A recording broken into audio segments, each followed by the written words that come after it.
Hai semua, selamat datang di channel Baca Saham. Pada video ini, kita akan membahas satu topik dengan judul Hidup dari Dividen untuk Financial Freedom.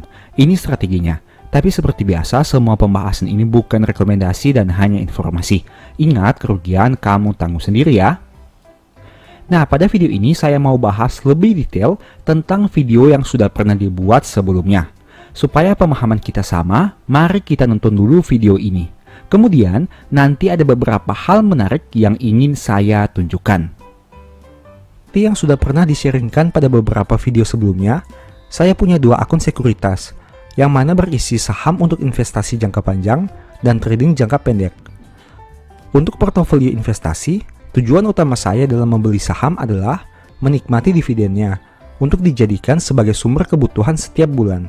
Artinya, saham tersebut memang tidak akan dijual selamanya, dan akan dibeli terus-menerus untuk mengumpulkan lembar saham yang semakin banyak. Diharapkan, suatu saat nanti, dividen yang dibagi dari lembar saham yang dimiliki bisa untuk membiayai kebutuhan setiap bulan. Nah, tapi ada satu poin penting yang harus kita pahami untuk menerapkan metode ini, yaitu kriteria saham yang harus dipilih untuk di-hold selamanya itu seperti apa. Pada video ini, saya mau sharing 4 poin penting yang dapat dijadikan referensi pemilihan saham, khususnya bagi mereka yang punya tujuan investing for living di masa depan. Tanpa basa-basi lagi, mari kita langsung masuk saja ke dalam pembahasannya.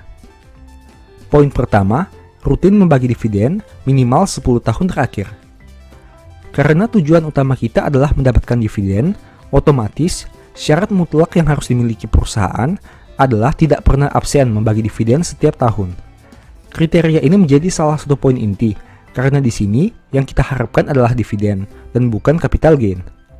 Saya pribadi punya kriteria di mana perusahaan itu minimal tidak pernah absen membagi dividen dalam 10 tahun. Semakin lama konsistensi perusahaan membagi dividen, semakin menjadi nilai tambah. Hanya dengan satu syarat ini, dari 700-an perusahaan yang listing di bursa, mungkin Anda hanya akan menemukan kurang dari 50 perusahaan yang masuk kriteria. Tidak mudah bagi manajemen untuk berkomitmen terus membagi dividen, baik dalam kondisi perusahaan yang sedang bertumbuh, apalagi sedang mengalami pelemahan. Berikut ini saya mau berikan beberapa contoh perusahaan yang masuk kriteria pertama. Tapi harus diingat bahwa nama saham yang disebutkan bukan merupakan rekomendasi dan tidak menjamin bahwa perusahaan tersebut akan terus ada di masa mendatang. Selalu disclaimer on ya. Pertama, Bank Rakyat Indonesia.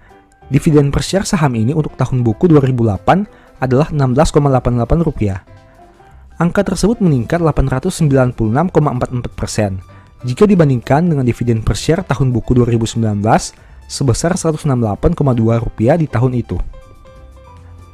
Angka DPS ini sudah disesuaikan dengan stock split yang pernah dilakukan, sehingga menjadi relevan untuk membandingkannya. Kedua, Bank Sentral Asia. Dividen per share saham ini untuk tahun buku 2008 adalah Rp50. Angka tersebut meningkat 1010% jika dibandingkan dengan dividen per share untuk tahun buku 2019 sebesar Rp555 di tahun itu. Angka DPS ini juga sudah disesuaikan dengan stock split yang pernah dilakukan sehingga menjadi relevan untuk membandingkannya. Ketiga, Bank Mandiri. Dividen per share saham ini untuk tahun buku 2011 adalah Rp52,49. Angka tersebut meningkat 573% jika dibandingkan dengan dividen per share untuk tahun buku 2019 sebesar Rp353,34. Angka DPS ini juga sudah disesuaikan dengan stock split yang pernah dilakukan perusahaan sehingga menjadi relevan untuk membandingkannya. Keempat, Astra International. Dividen per share saham ini untuk tahun buku 2008 adalah Rp87. Angka tersebut meningkat 111,49% jika dibandingkan dengan dividen per share tahun buku 2019 sebesar 184 di tahun itu. Angka ini juga sudah disesuaikan dengan stock split sehingga menjadi relevan untuk membandingkannya. Poin penting kedua, perusahaannya hampir tidak mungkin bangkrut. Poin kedua yang harus dipertimbangkan dalam pemilihan saham adalah daya saing perusahaan. Jika kamu punya rencana untuk hidup dari dividen, tentu harus dipastikan bahwa perusahaan itu akan terus ada, baik saat kondisi ekonomi yang baik maupun kondisi ekonomi yang sangat sulit sekalipun. Pertanyaannya, Bagaimana cara kita untuk memperkirakannya?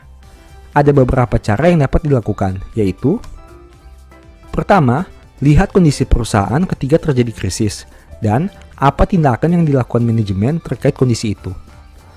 Tentu kamu sudah tahu bahwa setidaknya Indonesia pernah mengalami 3 kali krisis, yaitu tahun 98, 2008, dan yang paling up to date tahun 2020. Nah, kamu bisa membandingkan kondisi kinerja perusahaan untuk 3 masa itu, yaitu sebelum krisis, saat krisis, dan sesudah krisis. Contoh, misalnya pada kondisi krisis tahun 2008. Jadi kita bandingkan laporan keuangan tahun 2007, 2008, dan 2009. Tujuannya untuk melihat bagaimana manajemen bertindak dalam mempertahankan perusahaan saat krisis terjadi. Aspek yang bisa kamu pertimbangkan adalah jumlah kas, total hutang, jumlah ekuitas, total pendapatan, biaya operasional, dan tentunya laba rugi. Bandingkan beberapa aspek tersebut untuk kondisi sebelum, saat, dan sesudah krisis. Kedua, pertimbangkan brand image perusahaan dan dampaknya terhadap kondisi negara. Misalnya, apa yang akan terjadi jika Bank Mandiri bangkrut dan tidak bisa beroperasi lagi? Dengan total aset yang sudah mencapai 1.000 triliun rupiah, tentu saja akan berdampak pada perekonomian Indonesia. Kredit yang disalurkan akan bermasalah, begitu juga dengan dana yang dihimpun. Kita ambil contoh saja pada Bank Mandiri. Dengan total kredit neto 793T dan total DPK 941T, bagaimana mungkin perusahaan raksasa ini bisa bermasalah dan tidak dibantu negara? Menurut saya pribadi, apabila hal itu terjadi, mungkin saja Indonesia sedang berada di fase yang sangat buruk apabila tidak bisa menyelamatkan bank besar sekelas Mandiri, BRI, BCA, dan BNI. Namun tentu saja, kita selalu berharap yang terbaik bagi negara ini, agar ekonomi bisa semakin maju dari waktu ke waktu. Poin ketiga, pertimbangkan pemegang saham mayoritasnya. Poin ketiga ini sebaiknya kita mempertimbangkan siapa pemegang saham mayoritas perusahaan. Kenapa? Tentu saja, merekalah orang yang punya kuasa untuk mengendalikan masa depan perusahaan, melebihi top manajemen seperti komisaris dan direksi. Pemegang saham mayoritas yang punya kendali untuk mengangkat dan mengganti direksi. Begitu juga dengan keputusan tahunan seperti pembagian dividen dan porsi dividen setiap tahun. Apabila kamu membeli perusahaan yang pemegang mayoritasnya cenderung pelit dan tidak peduli dengan investor retail, besar kemungkinan mereka akan egois dan tidak membagi dividen. Pada poin ketiga ini, perusahaan BUMN mempunyai nilai tambah dibandingkan perusahaan swasta. Kenapa? Karena secara tidak langsung, biasanya BUMN akan diminta menyetorkan dividen setiap tahun, yang merupakan salah satu sumber pendapatan negara juga. Dengan mayoritas kepemilikan ada di negara Indonesia, tentu perusahaan BUMN sudah punya sedikit kepastian dibandingkan perusahaan swasta dalam hal pembagian dividen yang rutin. Sebut saja beberapa contoh BUMN yang menjadi andalan pemerintah, seperti BRI, Telkom, Mandiri, BNI, dan masih banyak lagi. Intinya, pemerintah juga tentu akan mempertimbangkan kinerja perusahaan dalam meminta dividennya. Semakin meningkatnya perolehan laba tahunan dari operasional, tentu memperbesar potensi pembagian dividen yang semakin banyak. Untuk itu, penting bagi kita memilih perusahaan yang punya peningkatan laba setiap tahun. Meskipun labanya cenderung berkurang saat krisis, tapi setidaknya mereka bisa bertahan dan memperbaikinya di kemudian hari. Poin terakhir, harga saham masih wajar atau belum mahal. Poin keempat ini sebenarnya bisa dipakai tapi bisa juga tidak, jika kamu benar-benar hanya fokus ke dividen. Tapi, saya pribadi tetap mempertimbangkan harga wajar perusahaan untuk memilih saham yang akan dijadikan dividen for living di masa depan. Kenapa? Tentu saja, alasannya karena saya lebih senang melihat portofolio berwarna hijau dibanding merah, meskipun saya berfokus hanya kepada dividen. Selain itu, jika kita membeli saham yang mempunyai harga wajar, kita jadi punya potensi capital gain juga, meski sebenarnya hanya berharap dari dividen. Tentu kamu menjadi lebih senang jika memperoleh capital gain dan dividen bukan? Dibanding hanya memperoleh dividen, tapi secara kapital jadinya floating loss. Jika kamu ingin mempelajari bagaimana menghitung harga wajar, silahkan nonton beberapa video baca saham berikut ini. Setelah kamu nonton video tadi, ada 4 poin pembahasan yang menarik untuk dibahas. Yang pertama, rutin bagi dividen dalam 10 tahun terakhir. Yang kedua, perusahaan hampir mustahil bangkrut. Yang ketiga, pertimbangkan siapa pemegang saham mayoritasnya. Dan yang keempat, harga saham belum terlalu mahal. Kita bahas secara sekilas terlebih dahulu. Nah, untuk poin pertama, rutin bagi dividen dalam 15 tahun terakhir. Saya sudah pernah membuat video saham-saham yang mungkin saja bisa dipertimbangkan karena mereka rutin bagi dividen dalam 15 tahun terakhir, seperti thumbnail pada tampilan berikut ini. Contohnya ADRO, ITMG, PTBA, UNTR, BMRI, BBRI, ASII, TLKM, dan BBCA. Untuk poin kedua, perusahaan yang hampir mustahil bangkrut. Saya sudah pernah membuat beberapa video, seperti contohnya 5 saham terbaik untuk investasi seumur hidup, atau 7 saham besar yang tumbuh berlipat ganda laporan keuangannya. Kamu bisa nonton video tersebut untuk memperoleh referensi-referensi kira-kira saham mana yang bisa dianalisa lebih lanjut. Untuk poin ketiga, pertimbangkan pemegang saham mayoritas. Dan poin keempat, harga saham belum terlalu mahal. Saya sudah pernah membuat video 6 cara mudah analisa saham dapat profit tanpa ribet. Nah, kamu bisa nonton video itu untuk memperoleh referensi terkait dua hal ini. Di situ saya sudah membuat sebagai contoh, ada beberapa hal yang bisa ditampilkan untuk menilai apakah pemegang saham mayoritasnya ini kompeten dan bagaimana cara melihat harga saham apakah ini sudah mahal atau masih menarik untuk dibeli. Oke, sebenarnya saya sudah pernah membuat banyak video yang berkaitan dengan 4 topik tadi. Thumbnail yang ditampilkan tadi hanya contoh dari beberapa pembahasan yang telah dibuat sebelumnya. Kalau kamu mau belajar lebih lanjut, silahkan cek saja video-video di channel Baca Saham. Nah, selain 4 poin tadi, ada satu hal menarik yang ingin saya bahas lebih detail pada video ini, yaitu keajaiban dividen. Tahukah kamu kalau dividen yang saat ini receh merupakan dividen jumbo yang diharapkan 10-20 tahun yang lalu? Artinya, pemegang saham yang sudah membeli saham berkualitas sejak 10 tahun yang lalu tentu memperoleh dividen yield yang jauh lebih besar dibandingkan kita yang baru beli saham di tahun 2024. Supaya kamu lebih paham, mari simak contoh ini. Nah, katakanlah kamu invest saham BMRI sejak tahun 2014 saat harga sahamnya 2.000-an rupiah. Kamu bisa lihat pada tampilan chart berikut ini. Berarti ada dua hal yang mungkin kamu peroleh, yaitu potensi capital gain dalam jangka panjang dan pembagian dividen rutin setiap tahunnya. Menariknya, BMRI merupakan saham yang selalu bagi dividen sejak IPO, hingga hampir bisa dipastikan saham ini mungkin akan terus membagi dividen setiap tahun. Itu artinya apabila kamu membeli saham ini di tahun 2014 dengan harga Rp2.000, sejak tahun 2014 hingga tahun 2023, kamu sudah dapat dividen setiap tahunnya tanpa pernah absen. Oke, ini merupakan tampilan rekapan dari dividen yang diperoleh dari saham BMRI yang mana sudah disesuaikan dengan harga sesudah stock split. Tapi, sebagai informasi, kamu bisa cek lagi untuk datanya apakah akurat atau tidak karena bisa saja terjadi kesalahan pengetikan atau pengambilan data. Nah, berdasarkan data ini kamu bisa lihat bahwa sejak tahun 2014 hingga tahun 2022, untuk tahun bukunya, total dividen per share yang dibagi oleh BMRI adalah 1.136. Dan itu berarti jika kita bandingkan dengan harga beli kita di angka Rp2.000, maka bisa dikatakan sudah balik modal 57% di tahun 2023 untuk dividen tahun buku 2022. Jika teman-teman lihat di sini, untuk tahun buku 2014 mungkin kita hanya memperoleh yield sekitar 3%.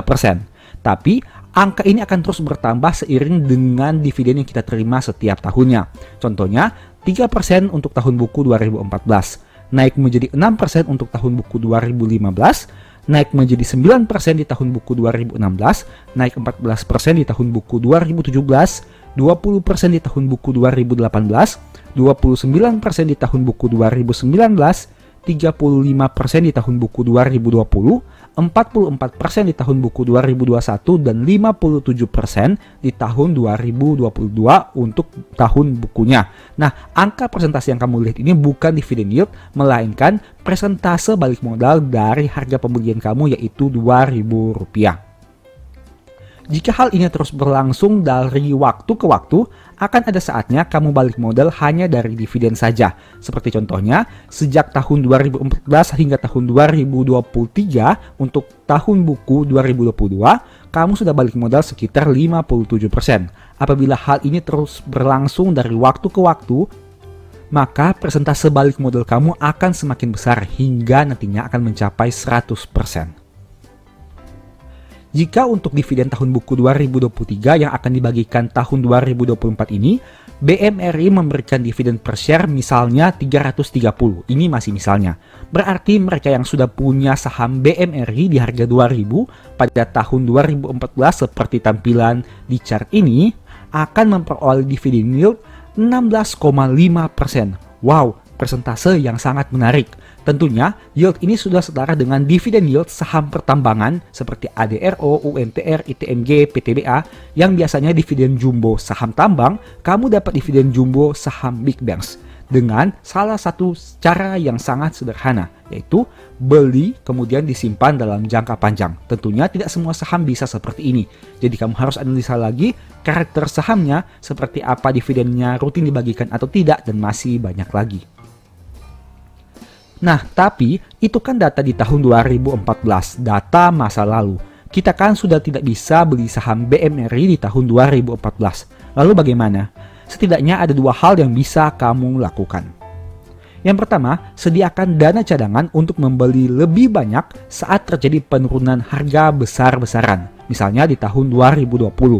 Orang yang ketinggalan beli di tahun 2014 diberikan kesempatan kedua di tahun 2020. Kamu bisa lihat bahwa di tahun 2014 harga saham BMRI sekitar Rp2.000 dan di tahun 2020 saat krisis harga saham BMRI sempat juga turun hingga ke angka Rp2.000-an. Itu artinya harga saham di tahun 2020 sesudah stock split mirip seperti harga saham di tahun 2014. Apabila kamu tidak bisa membeli saham ini di 2014 karena sudah ketinggalan atau karena memang belum punya uang, kamu diberikan kesempatan kedua untuk membeli di harga yang relatif sama di tahun 2020 ini.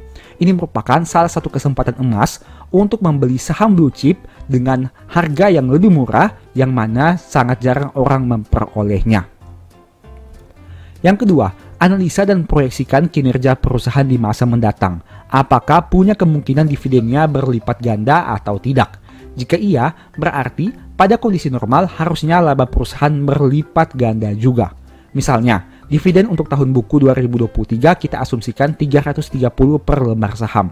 Dengan harga beli Rp7.000 untuk saham BMRI, berarti dividen yieldnya sekitar 4,7%. Nah, jika di masa depan dividennya bisa menjadi 660 atau double, dengan harga beli Rp7.000 saat ini, dividen yield kamu di masa mendatang bisa menjadi 9,4%. Tapi ingat, ini adalah kemungkinan. Bisa terjadi, bisa juga tidak. Intinya, kita tidak bisa mengubah masa lalu karena sudah terjadi. Yang bisa kita lakukan adalah mempersiapkan masa depan. Jika sekarang dividen yield 4%, bukan tidak mungkin di masa depan yieldnya menjadi di atas 10%. Meskipun begitu, kamu juga harus realistis. Karena melipat gandakan dividen berarti melipat gandakan laba. Dan hal itu tidak akan tercapai hanya dalam waktu 1-5 tahun, bahkan 10 tahun. Yang jelas, berapapun laba perusahaan, pastikan dia rutin bagi dividen. Jadi semakin lama, kamu semakin balik modal. Kalau kamu mau belajar tentang dividen investing dengan lebih detail, mungkin 2 ebook ini bisa membantu. Di sana ada beberapa pembahasan tentang dividen investing yang mungkin bisa bermanfaat untuk memperluas cara berpikirmu. Cara belinya silahkan chat WA saja di nomor di akhir video. Nah, ada satu poin penting yang ingin saya bahas. Nah, teman-teman bisa lihat di sini. Kenaikan dividen per share dari tahun ke tahun ini tentu tidak lepas dengan kenaikan laba saham Bank Mandiri dari tahun ke tahun. Laba Bank Mandiri di tahun 2014 tentu lebih kecil dibandingkan laba Bank Mandiri di tahun 2022, 2023, dan seterusnya. Kita tidak tahu di masa depan akan terjadi seperti apa. Mungkin saat ini kamu melihat angka laba Bank Mandiri 55 triliun itu sudah sangat besar. Dan untuk melipat gandakan laba tersebut tentu merupakan hal yang hampir mustahil terjadi. Dengan kata lain, untuk mengharapkan dividen per share berlipat ganda, kamu juga harus berharap laba perusahaan ini berlipat ganda. Pertanyaannya, apakah di masa depan Bank Mandiri ini tidak mungkin memperoleh laba yang berlipat ganda? Kita tidak tahu seperti apa kondisinya di masa depan. Tapi jika melihat data di masa lalu, seperti video yang sudah pernah saya buat, 7 saham besar tumbuh berlipat ganda, kamu akan memperoleh informasi yang menarik di mana dulunya saham-saham dengan laba yang saat ini kita lihat besar seperti BCA, BRI, Mandiri dulunya hanya memperoleh laba 1 triliun saja atau bahkan di bawah 10 triliun. Tapi kini di tahun 2023 kamu bisa lihat mereka mencetak laba di atas 20-30 triliun yang mana angka tersebut sudah naik sangat signifikan dibandingkan awal tahun 2000-an. Itu merupakan salah satu hal yang kamu bisa pertimbangkan untuk kedepannya seperti apa. Mungkin saat ini laba kita bisa lihat sangat besar, tapi bukan berarti tidak mungkin di masa depan labanya akan tumbuh lebih besar lagi. Tapi ingat, ada juga kemungkinan di masa depan labanya mengalami penurunan. Jadi kamu juga harus pertimbangkan risiko sebelum mengambil keputusan. Demikianlah pembahasan singkat pada video ini. Selalu ingat bahwa semua saham yang disebutkan bukan rekomendasi dan hanya informasi. Segala risiko kerugian menjadi tanggung jawab kamu sendiri. Mohon agar dapat mengecek kembali data yang ditampilkan karena bisa saja terjadi kesalahan dan pengambilan data. Di video berikutnya kamu ingin dibahas materi apa lagi? Tulis di kolom komentar ya. Sebagai informasi, channel YouTube Baca Saham sekarang ada 2. Yang pertama Baca Saham dan Baca Saham dari nol.